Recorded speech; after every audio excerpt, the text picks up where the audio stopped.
Ito ang mga naligaw papunta ng Haifa dun sa Bahay Garden.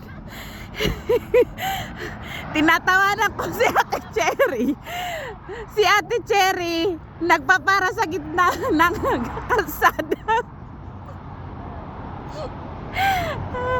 Hindi pwede. Ang taxi sa gitna.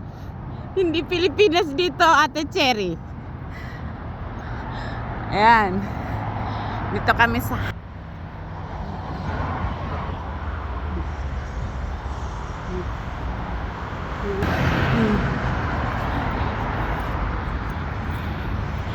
bumabalik kami kasi naligaw kami sa daan. Dapat dun daw sa baba. Tapos itong si Ate Cherry nagpapara sa gitna ng kalsada ng taxi.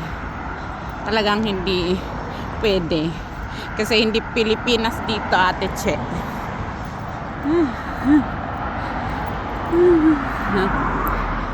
So yan, first time, second time na makapak dito sa Haifa, pero hindi dito banda.